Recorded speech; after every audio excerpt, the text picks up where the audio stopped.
Masih dalam tema yang sama, sebab tema mingguan di tempat ini adalah tentang Tuhan itu perlindungan, ya, gunung batu kita.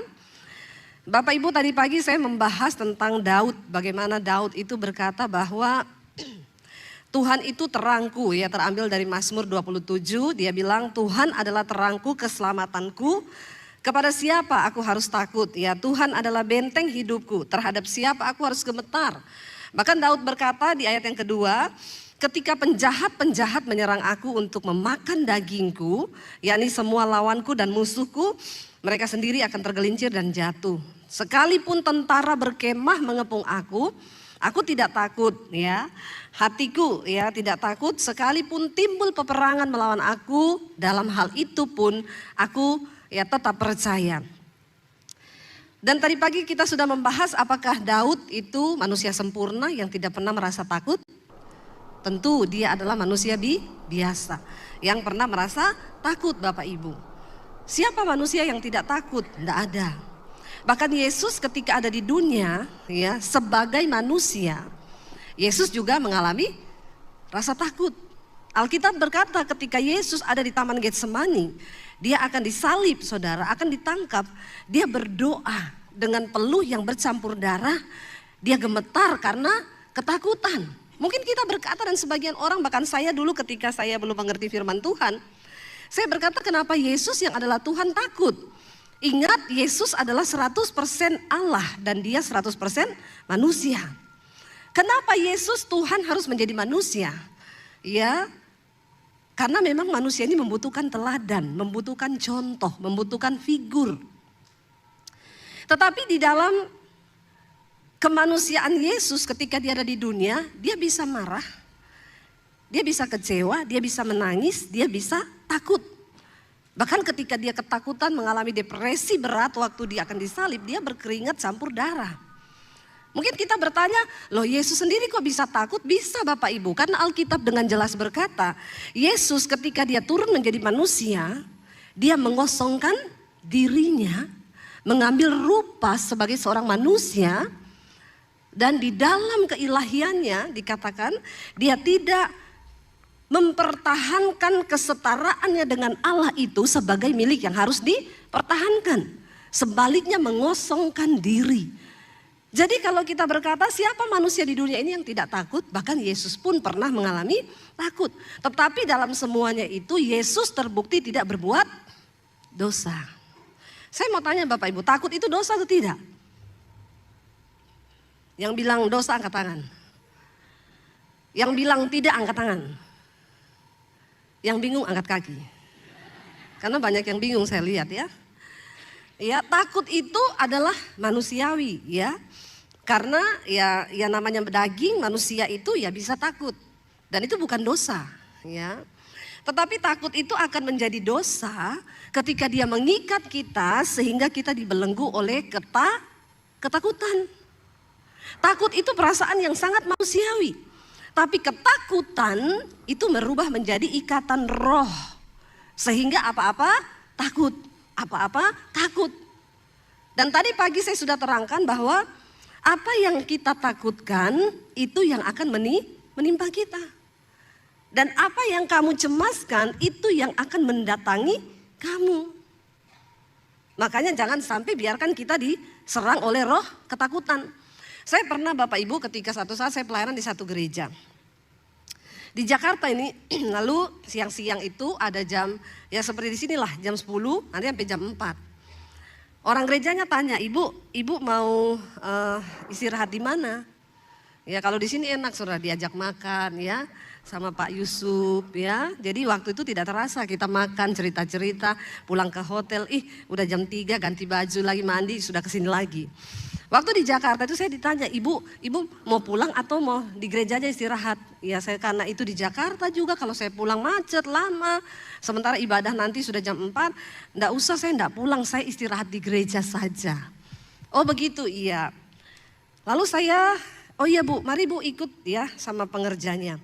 Saya antar ibu di pastori, dia bilang. Ya bayangan saya pastori di gereja itu ya layaknya pastori lah, ya. Ada makanan, ada roti, ya. Kan harusnya begitu toh. Iya enggak Bapak Ibu? Ya hamba Tuhan loh, ini hamba Tuhan loh. Kecuali itu gereja miskin yang memang nggak ada apa-apanya toh. Saya diantar. Jadi gereja itu saudara di sampingnya ada sekolah. Gedung sekolah SMP, SD, SMA. Nah saudara bisa bayangkan kalau hari Minggu gedung sekolah itu rame atau sepi? Sepi, dedek. Orang Jawa bilang kan sepi dedek itu berarti sepi pipi. Saya di bawah, dalam hati saya ini pastornya di mana ya? Kok lewati sekolah begini ya? Saya ikuti aja, ikuti. Sampailah saya di satu ya kayak rumah gitu di belakang sekolah, rumah kecil, dibukain pintunya. Cii. Ibu silakan masuk istirahat di sini ya Bu. Oh iya terima kasih, saya sendiri, iya ibu sendiri nggak apa-apa kan biar bisa istirahat. Iya, pintunya ditutup, ceretak. Saya masuk nggak ada orang satupun. Saya masuk, saya lihat ini rumah, ini bangunan kayak nggak pernah dipakai. Baunya apek, bau debu saudara. Tidak terurus, benar-benar bangunan tua cuma ada sofa satu. Lalu waktu saya masuk ke ruangan yang ada sofa itu, niat saya mau istirahat di sofa itu. Sebelum saya ke sofa itu, di situ ada tangga naik ke atas. Ada bangunan, ada ruangan di atas. Tapi gelap gulita, nggak ada kelihatan apa-apa bangunan di atas itu. Lalu ketakutan mulai datang. Pendeta juga manusia. Tiba-tiba, ya saya tahu lah itu setan yang bisikin saya. Hati-hati loh kamu, ini tempatnya horor. Lalu bulu kuduk saya berdiri. Saya tuh penasaran di atas itu apa ya. Gelap. Jadi kayak lihat di belakang situ itu loh, gelap bener gak ada apa-apa. Terus saya karena merinding, ya saya biarkan lagi ketakutan itu menguasai saya. Ya dia mendatangi saya saudara. Saya telepon suami saya. Iya aku ini ditaruh di pastori loh. Suami saya bilang terus ada ruangan di atas tangga situ gelap gulita. Tapi aku merinding loh, aku ini bukan tipe penakut. Suami saya tahu saya tuh gak pernah takut setan. Tapi kali ini kok saya takut ya. Suami saya bilang gini, coba foto itu ruangan di atas. Bentar. Saya tutup dulu. Saya foto begini saudara, begitu cekrek mati lampu. Jangan tertawa, berdosa loh. Orang mesake malah guyu. Saya kaget dan syok. Wah iki setan tenan iki. Saya telepon suami saya tahu enggak begitu aku cekrek lampunya mati. Terus suami saya bilang, lah terus piye kamu keluar dulu.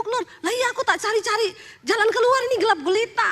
Ya nyalain HP-mu, saya sudah takut lagi mau nyalain HP tiba-tiba ada penampakan. Jadi saya sambil mencari-cari jalan keluar saya dengar saudara temboknya digaruk-garuk gini.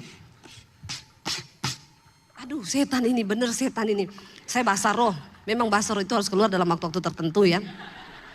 Urala basik kata dalam nama Yesus. Sambil cari-cari jalan ini. Saya coba hidupin lampunya ada di situ di tembok tek enggak nyala. Ya udah saya tak keluar cepet-cepet dalam nama Yesus, darah Yesus. Saya keluar akhirnya ketemu pintu. Untung ya enggak dikunciin dari luar saya. Kebangetan loh saudara, memang ini suka duka dalam pelayanan ya begini ya.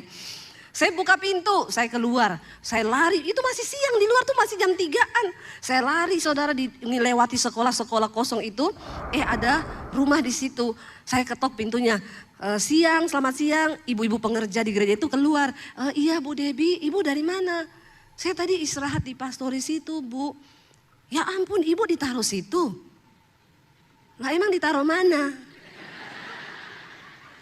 Pikir. Ya ampun, siapa yang taruh ibu di situ?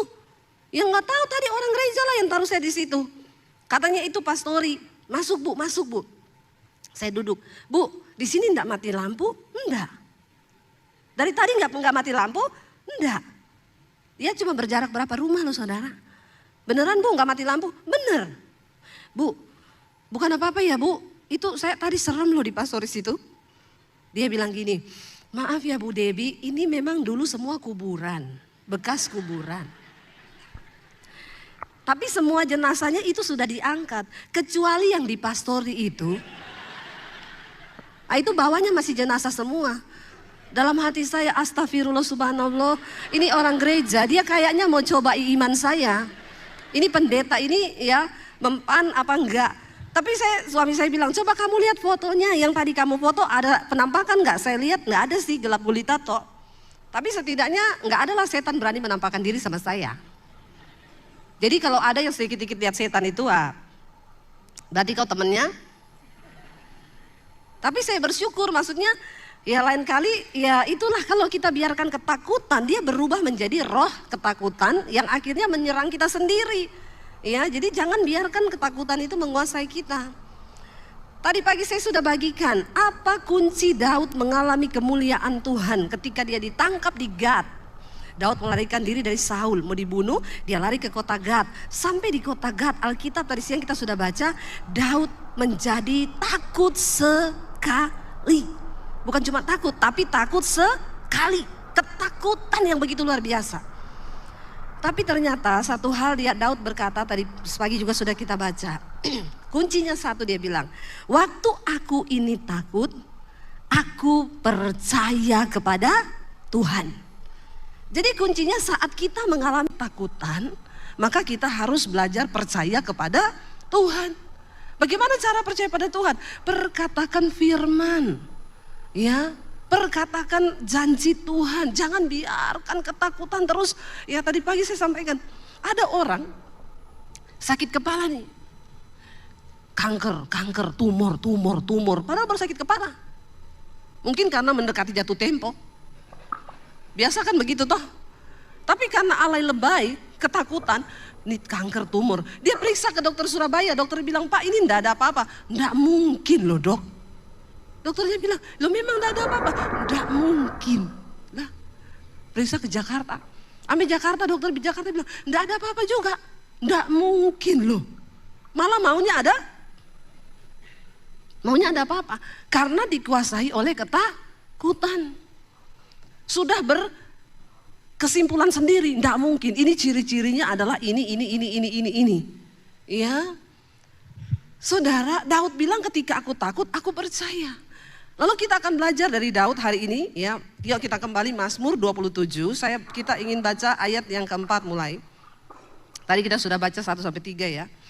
Dia bilang, sekalipun tentara berkemah mengepung aku, sekalipun timbul peperangan melawan aku dan lain sebagainya, orang pengen bunuh aku, pengen makan dagingku, aku tak percaya. Ini kunci yang berikutnya yang Daud lakukan supaya dia itu merasa aman dalam perlindungan Allah. Ayat 4 baca bersama. Satu hal telah kuminta kepada Tuhan, itulah yang kuingini. Apa dia bilang? Diam di rumah Tuhan seumur hidupku, menyaksikan kemurahan Tuhan dan menikmati bait-Nya. Bapak Ibu, zaman dulu orang Israel itu kalau mau berdoa mereka pergi ke bait suci. Ide untuk mendirikan bait suci pertama kali itu idenya siapa? Ada yang tahu? Ide untuk membangun bait suci pertama kali idenya ada Daud. Ketika Daud sudah dilantik menjadi raja, istananya dibangun dengan megah dari kayu-kayu aras. Lalu Daud itu suruh ambil tabut perjanjian untuk dibawa ke Yerusalem. Dan tabut itu ditaruh di satu kemah. Ketika Daud sudah duduk di istananya yang nyaman, yang megah. Lalu Daud berpikir begini, kok aku enak-enakan duduk dan tinggal di rumah mewah. Tapi Tuhan cuma tinggal di kemah. Aku akan mendirikan satu rumah bagi Tuhan. Karena tabut Allah itu adalah tempat Tuhan bersemayam. Tabut Allah itu bicara tentang kehadiran Tuhan. Ketika Daud baru muncul ide, kerinduan untuk membangun bait Allah, Tuhan berfirman, ya, lewat nabinya berkata kepada Daud, memang aku tahu hatimu ingin mendirikan bagiku rumah kediaman, tapi engkau tidak dapat membangun rumah itu bagiku, sebab tanganmu itu kotor berlumuran darah. Daud dipakai Tuhan untuk berperang melawan suku-suku yang berperang melawan Israel. Lalu Tuhan berkata, engkau yang punya kerinduan, tapi anakmu Salomo yang akan membangun rumah itu. Ketika Salomo menjadi dewasa, Salomo membangun bait Allah. Saya kemarin dari Israel. Puji Tuhan, saya dapat kesempatan kemarin masuk di dalam kubah emas, Dome of the Rock. Kubah emas itu kenapa menjadi satu bangunan yang sangat bersejarah untuk 3 agama di dunia. Ya, Dome of the Rock, bangunan yang sangat bersejarah dan diperebutkan oleh 3 agama. Yang pertama oleh orang Yahudi, yang kedua oleh orang Muslim, yang ketiga orang Kristen. Bagi orang Yahudi tempat itu bersejarah karena di sanalah Abraham dulu mempersembahkan Ishak di Bukit Moria. Itu Dome of the Rock yang saudara sering lihat itu. Bagi orang Muslim itu dianggap sangat bersejarah karena mereka percaya Nabi Muhammad naik ke surga dari tempat itu. Bagi orang Kristen itu dulu cikal bakal awalnya dibangun bait suci pada zaman perjanjian lama oleh Salomo. Jadi kenapa tempat itu menjadi bersejarah bagi 3 agama? Ya karena ya itu tadi sejarahnya Bapak Ibu. Nah sekarang siapa yang menguasai tempat itu? Muslim. Tapi yang menjaga adalah polisi Israel. Kita satu grup kemarin masuk sampai di halaman, saya dan suami masuk sampai di dalam, saya melihat tuh semua bangunannya emas ya. Kayu-kayunya di ini tuh emas semua Pak. Ya, emas semuanya emas. Orang Yahudi tidak boleh berdoa di situ. Ya, kalau orang Yahudi masuk, satu orang Yahudi dijaga 4 polisi. Dan mereka tidak boleh berdiri sampai di pelatarannya pun nggak boleh. Kita orang Indonesia kemarin foto-foto di depan gedung. Saya masuk sampai ke dalam gedung dengan suami. Ya, kita masuk ke sana tidak boleh ada pakai salib, bintang Daud, semua atribut-atribut yang bertentangan dengan Muslim itu dilarang. Lalu kami masuk di sana dan melihat. Bapak Ibu, kenapa Yesus disalibkan? Pada waktu Yesus ditangkap oleh Imam Kayafas dan dibawa di rumahnya Imam Kayafas untuk diadili. Pada waktu itu mereka bingung. Ini mau dihukum salib, mau dihukum mati, ini kesalahannya Yesus ini apa? Tidak ditemukan kesalahan yang fatal untuk menyalibkan Yesus. Tapi 2 orang saksi dusta dibayar oleh Mahkamah Agama. Mereka berhasil membuat yakin semua orang Yahudi untuk menyalibkan Yesus. Kenapa? Karena 2 saksi dusta itu yang pertama maju dia bilang, ini orang menghujat Allah. Yang kedua berkata, iya dia sudah menghujat Allah. Dan dia menghujat raja, dia berkata dia adalah raja orang Israel. Tetapi yang paling fatal, omongan Yesus itu dipakai untuk menghukum dia. Yesus berkata, aku akan merobohkan bait Allah ini. Dan aku akan membangunnya kembali dalam waktu 3 hari. Bagi mereka, bait Allah itu adalah sebuah bangunan yang sangat sakral. Karena di situ orang Israel pergi ketemu dengan Tuhan. Di bait Allah saja Tuhan hadir pada zaman itu. Allah berbicara lewat imam yang bisa masuk ke ruang Maha Kudus setahun sekali untuk korban penghapus dosa. Tapi ketika Yesus ada di bumi dia bilang, aku adalah domba Allah. Yang dipersiapkan, aku akan mati untuk menebus dosa dunia. Aku akan merobohkan bait Allah itu dan akan membangunnya kembali dalam waktu 3 hari. Karena itu barang siapa yang percaya kepada Yesus, kita nggak perlu lagi datang berdoa di bait Allah itu, mempersembahkan korban, sembelih kambing domba, karena Yesus menjadi anak domba Allah yang darahnya tersembelih dan dipakai untuk menghapus dosa seluruh orang yang percaya kepada Dia. Bapak Ibu bayangkan kalau sampai hari ini korban penghapus dosa itu masih berlaku. Saya mau tanya, itu di pasar itu cukup nggak lembu, kambing, sapi untuk kita makan? Ya, dosa kita sama lembu lebih banyak mana? Lebih banyak dosa kita toh? Lah bayangkan kalau kita itu untuk menghapus dosa harus bawa kambing, domba, lembu, sapi. Nggak ada tutu bono itu nanti. Karena daging sapinya nggak cukup. Dosa manusia lebih banyak. Makanya Allah berinisiatif lewat Yesus, dia datang. Nah kenapa sampai hari ini orang Yahudi berdoa di tembok ratapan? Tembok ratapan itu disebut juga tembok barat. Karena orang Yahudi tidak boleh berdoa dalam bangunan itu, dalam Dome of the Rock itu.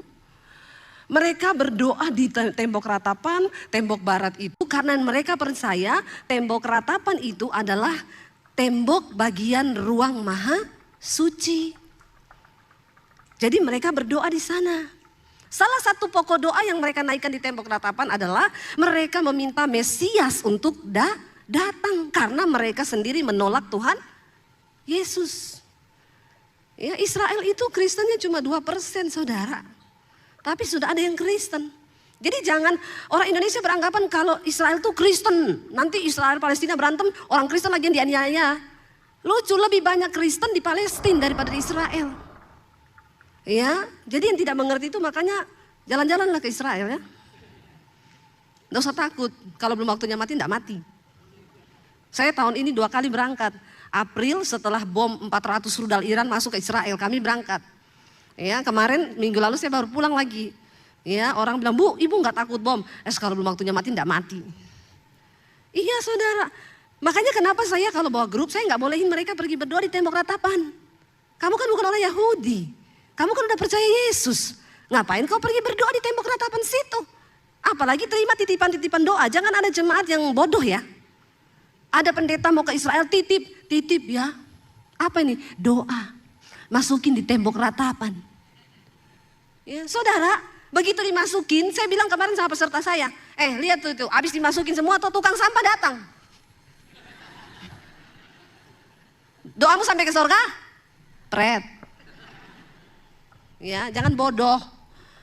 Terus setelah kau titip doa di tembok ratapan, terus surga bergetar gitu. Hello? Nggak ada. Yesus berkata kepada perempuan Samaria, "Nenek moyangmu berdoa di gunung mencari Allah. Kami orang Yahudi berdoa di Yerusalem untuk ketemu Allah. Tapi ada saatnya aku akan berkata kepadamu, kamu tidak perlu datang ke Yerusalem untuk berdoa, kamu tidak perlu datang ke gunung, karena Bapa mencari penyembah benar, yang menyembah Bapa dalam roh dan kebenaran." Amin. Amin. Kita nggak perlu lagi datang berdoa di bait Allah. Nggak perlu berdoa di tembok ratapan. Ya, saya paling tidak menerima orang, "Bu Debbie mau ke Israel kan, titip formulir doa ya." Kagak mau, kalau amplop saya mau. Kasih saya duit, saya terima. Kalau formulir doa nggak mau. Ngapain saudara? Ya, Yesus sudah merobohkan bait Allah itu, dan dengan kematiannya tidak ada lagi penghalang antara kita dengan Tuhan. Pada zaman itu Daud bilang, "Satu hal ku minta kepada Tuhan dan ini yang ku ingini, diam di rumah Tuhan seumur hidupku, menyaksikan kemurahannya dan menikmati bait-Nya." Roma pasal 12 ayat yang pertama dikatakan apa saudara? Ya, persembahan yang benar. Ya, persembahkanlah tubuhmu sebagai persembahan yang benar, yang hidup, yang kudus, yang berkenan kepada Allah. Itu adalah ibadahmu yang sejati. Tidak tahukah kamu bahwa tubuhmu itu adalah bait Allah yang hidup? Jadi sekarang bait Allah ada di mana? Di Yerusalem? No, bait Allah di mana? Dalam hati kita. Kalau kita mau melihat pembelaan Tuhan dalam hidup kita, Bapak Ibu, jadikan dirimu, tubuhmu sebagai bait Allah yang hidup. Di mana Tuhan berdiam. Bait Allah itu kudus dan bait Allah itu adalah kamu, kata firman Tuhan. Yesus berkata bait Allah itu kudus dan bait Allah itu adalah kamu. Sebab Bapa mencari penyembah benar yang menyembah Bapa dalam roh dan kebenaran. Kalau engkau mau merasa aman dalam hadirat Tuhan, jadikan dirimu, hidupmu, tubuhmu sebagai bait Allah yang hidup. Ingat, bait Allah itu kudus. Tuhan gak mau tinggal dalam hati orang yang penuh kotor dengan dosa, kepahitan, kebencian, iri hati, kenajisan, percabulan, selingkuh. Ya, maaf saudara, tidak semua orang akan mengalami rasa aman dalam perlindungan Tuhan. Hanya orang-orang yang mau berkata seperti Daud, "Aku mau tinggal di bait-Mu, menikmati bait-Mu." Dulu bait Allah itu di Yerusalem, Dome of the Rock itu. Tapi sekarang bait Allah itu adalah kita ini, tubuh kita yang hidup. Mari jadikan Tuhan ada dalam hidup kita. Kalau Tuhan ada dalam hidup kita, maka aman, tenang, damai, sejahtera. Kita lanjut, dikatakan ayat yang kelima. "Sebab Ia melindungi aku dalam pondoknya pada waktu bahaya. Ia menyembunyikan aku dalam persembunyian di kemahnya. Ia mengangkat aku ke atas gunung batu. Maka sekarang tegaklah kepalaku mengatasi musuh sekeliling aku. Dalam kemahnya Aku mau mempersembahkan korban dengan sorak-sorai. Aku mau menyanyi dan bermazmur bagi Tuhan. Karena Daud merasa orang kalau masuk di bait Allah itu paling tempat paling nyaman. Kamu tidak mungkin musuh datang ke bait Allah menangkap kamu. Ya, itu digambarkan sekarang Bapak Ibu, kalau kita berada dalam hadirat Tuhan, maka ketakutan lenyap, kekhawatiran lenyap. Saya itu loh kalau di pesawat ada badai saudara, cuaca buruk, kadang tiba-tiba takut. Aduh kalau jatuh ya. Tapi langsung saya ingat, saya langsung nyanyi. Pertolonganmu begitu ajaib, kau telah memikat hatiku. Tiba-tiba ketakutan itu sirna. Karena kita berada dalam pondoknya, dalam hadirat Tuhan. Waktu kau sedang dalam masalah nyanyi, memuji Tuhan Bapak Ibu. Ya Daud itu suka memuji Tuhan, mempersembahkan syukur. Kita baca ayat yang ke-6 karena waktunya tinggal 1 menit ya. Itu jam rusak itu. Ayat yang ke-6, maka sekarang sudah ayat yang ke-7 sekarang. Dia bilang apa saudara? Dengarlah Tuhan seruan yang kusampaikan, kasihanilah aku dan jawablah aku. Di dalam ketakutan, tidak usah cari manusia Bapak Ibu. Tidak usah cari teman curhat. Tempat curhat yang terbaik itu adalah kepada siapa? Tuhan. Hati-hati cerita masalahmu ke orang. Karena tidak semua temanmu itu pendengar yang baik. Banyak penyebar yang baik. Amin. Ya, kita ceritanya ubi sampai di sana kolak. Karena ditambah santan, gula ya. Ditambah garam jadi gurih di sana. Aku mau curhat nih, ada masalah sama suamiku. Tapi jangan cerita-cerita ya, cuma sama kamu, janjilah. Iya, aku kan bestimu. Pret. Aku mau cerita nih, bener ya, yuk kita sambil ngopi biar lebih enak. Baru mau pergi kopi nih, temennya udah WA yang teman satu. Si ini mau curhat. Tentang apa? Nanti tak ceritain. Tapi cuma sama kamu loh ya. Karena ini rahasia. Dia cuma cerita sama aku loh. Jadi aku cuma cerita sama kamu. Karena kamu bestiku. Dibalas, iya Cin udah gak sabar deh nunggu. Habislah kau. Ya enggak usah Bapak Ibu. Kalau kau ada masalah datang di kaki Tuhan. Nangis di kaki Tuhan. Cerita kau sedang apa di kaki Tuhan. Amin. Saya ini enggak ada teman curhat. Teman curhat saya suami saya. Iya, nggak usah, jangan percaya siapapun. Kita berteman aja sama orang, tapi jangan curhat. Tempat curhat terbaik Tuhan. Waktu kau takut, waktu kau kecewa, waktu kau marah, waktu kau sedih, datang sama Tuhan. Daud bilang, dengarlah Tuhan seruan yang kusampaikan, kasihanilah aku dan jawablah aku. Ayat yang ke-8 baca.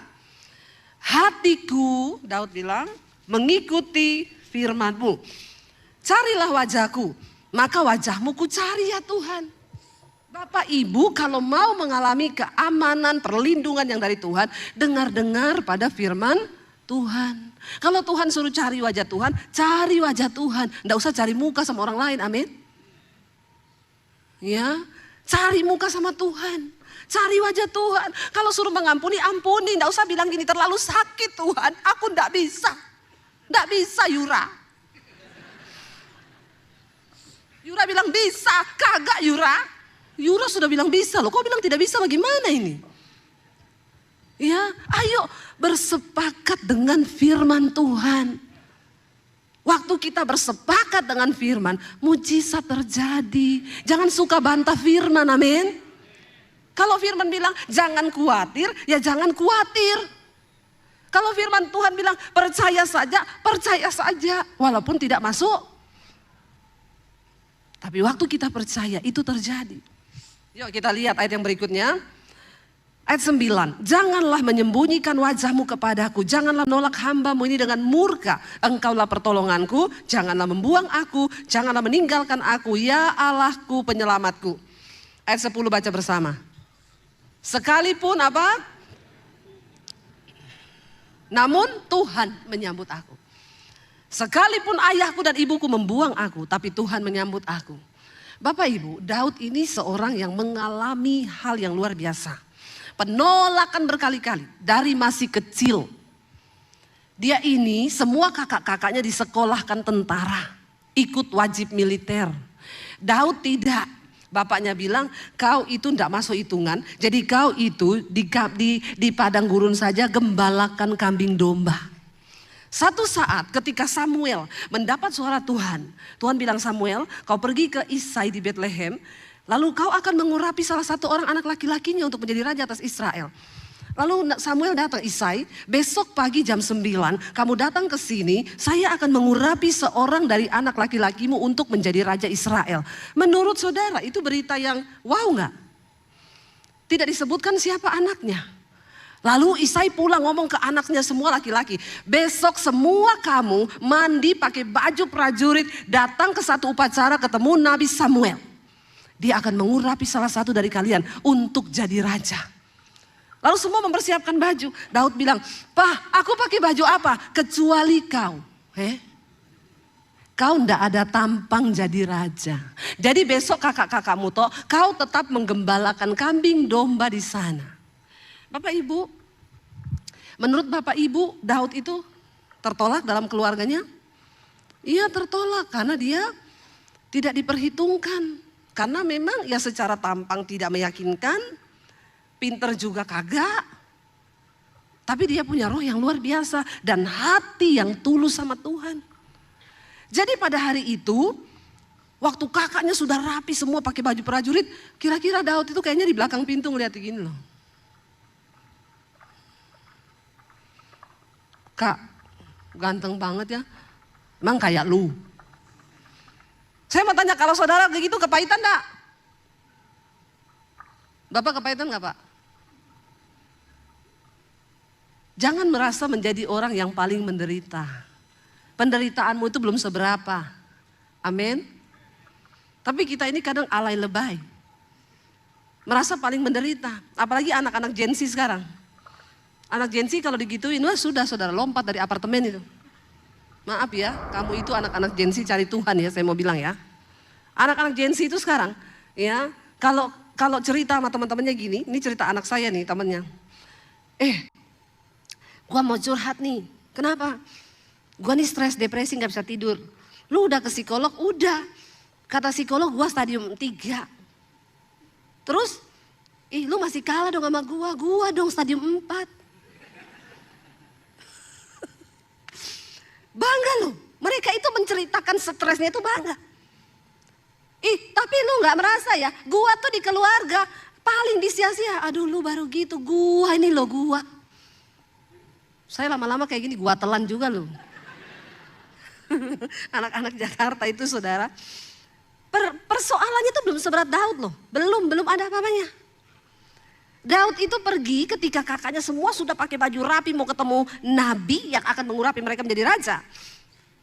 Ganteng semua pergi untuk dalam satu acara. Daud pakai celana pendek, pakai caping, menggembalakan kambing domba di padang. Lalu ketika satu-satu orang lewat, ketika Eliab yang paling tua lewat, ganteng, tinggi, besar, body prajurit banget memang. Body meyakinkan. Lalu Samuel berkata dalam hati, pasti ini yang akan diurapi Tuhan menjadi raja. Tampang si raja banget. Jangan lihat orang dari tampangnya saudara. Karena Tuhan melihat hati. Jaga hatimu. Selewat, Tuhan bilang sama Samuel, Samuel, engkau melihat apa yang kelihatan, tapi aku Tuhan melihat hati. Aku sudah menolak Eliab itu. Lewat satu, Tuhan bilang bukan. Lewat satu, bukan. Sampai semua lewat. Samuel bingung, loh sudah habis. Lalu Isai dipanggil, sini Sai. Ini semua anakmu? Kenapa gak ada satupun yang Tuhan pilih? Gak mungkin lah ini Tuhan salah. Kata Isai gini, ada, tapi ya ampun tidak mungkin yang itu. Nggak usah itu kau panggil, nggak ada potongan raja, nggak ada potongan prajurit. Kagak, dia tuh sana loh lagi menggembalakan kambing domba yang cuma berapa ekor.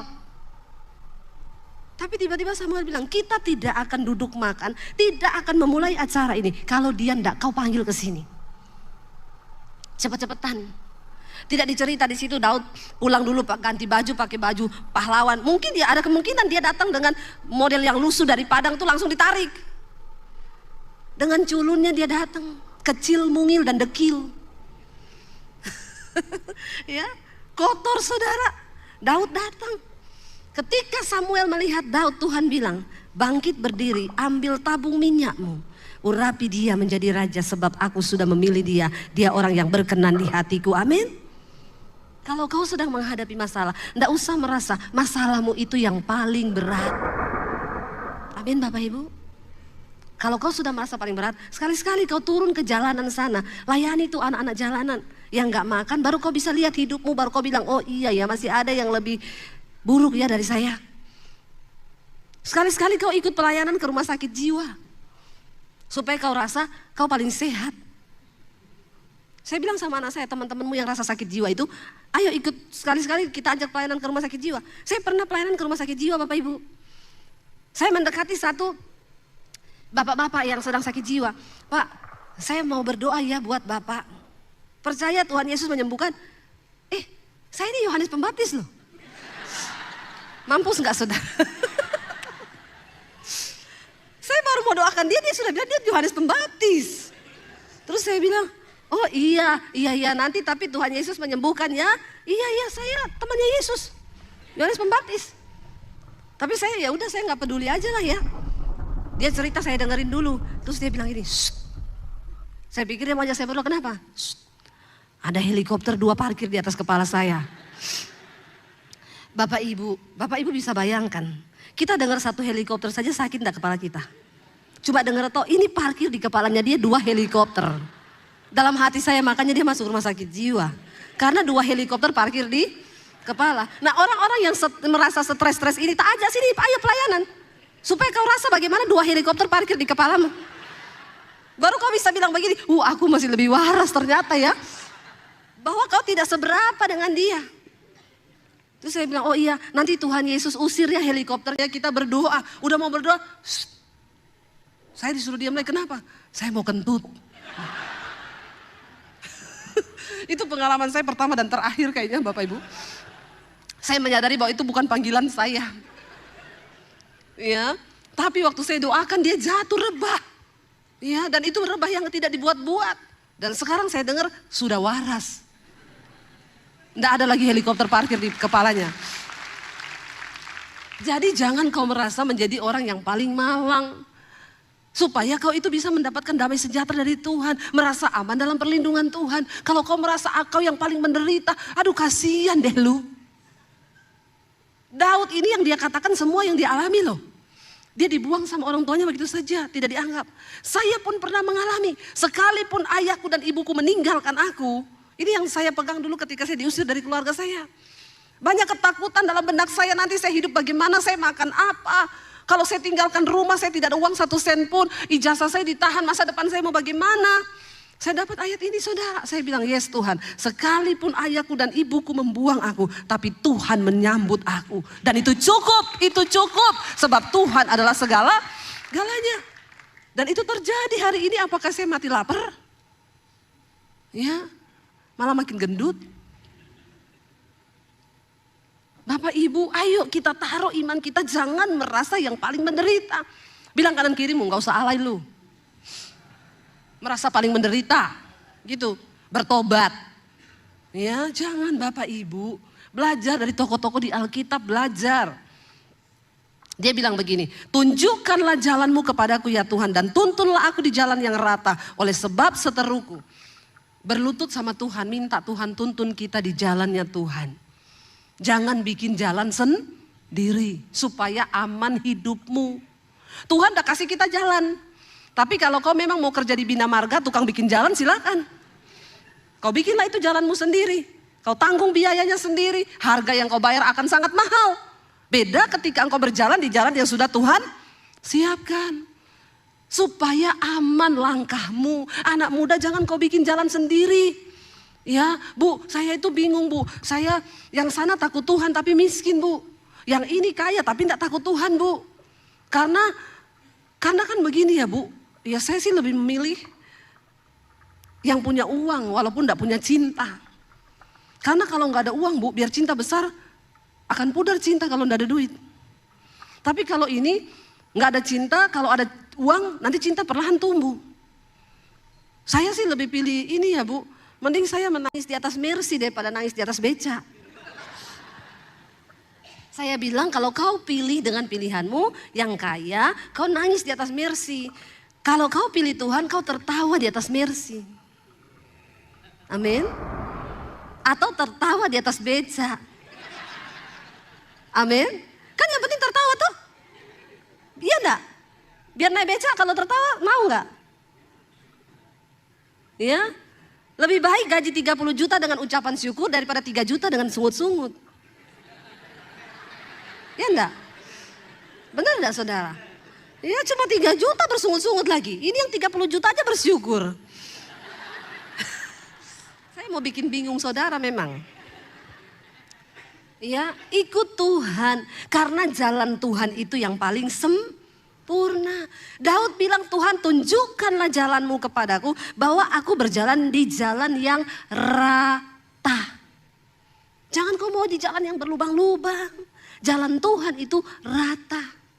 Lalu dia bilang di sana apa? Janganlah menyerahkan aku kepada nafsu lawanku, sebab telah bangkit menyerang aku saksi-saksi dusta dan orang-orang yang bernafaskan kelaliman. Sesungguhnya aku percaya akan melihat kebaikan Tuhan di negeri orang-orang yang hidup. Karena waktu itu dia sudah terancam mau dibunuh. Kenapa dia bilang akan melihat Tuhan di negeri orang hidup? Dia percaya dia tidak akan mati. Yang terakhir ayat 14. 1, 2, 3. Nantikanlah Tuhan, kuatkanlah dan teguhkanlah hatimu. Ya, nantikanlah Tuhan. Saya undang para imam musik, Bapak Ibu. Bagaimana supaya kita diam dalam lindungan Tuhan dengan aman? Ayo, nantikanlah Tuhan. Orang yang menantikan Tuhan tidak akan pernah dikecewakan. Kalau kau nantikan saudaramu, kau nantikan pertolongan dari sesamamu, terkutuklah engkau. Karena engkau mengandalkan manusia. Tapi kalau yang kau nantikan Tuhan, maka engkau akan melihat pertolongan yang dari Tuhan. Saya bicara di mimbar ini karena saya sudah mengalami semua itu. Ini loh saya. Orang yang dibuang, lulus SMA diusir dari keluarga karena Yesus. Saya tidak punya apa-apa, bahkan ijazah saya ditahan. Tapi saya bilang, saya mau lihat kau ikut Yesus. Yesus kasih makan kau pakai apa? Tapi hari ini saya mau bersaksi sama saudara. Saya bukan cuma dikasih makan kenyang sama Tuhan. Hari ini hidupku menjadi berkat, memberi makan banyak orang. Itu Tuhan yang kita sembah. Itu Allah yang hidup, Allah yang kau sembah sama dengan Allah yang saya sembah. Bangkit berdiri bersama hari ini di hadapan Tuhan. Katakan pujian ini, kami tidak takut. Ku tidak takut.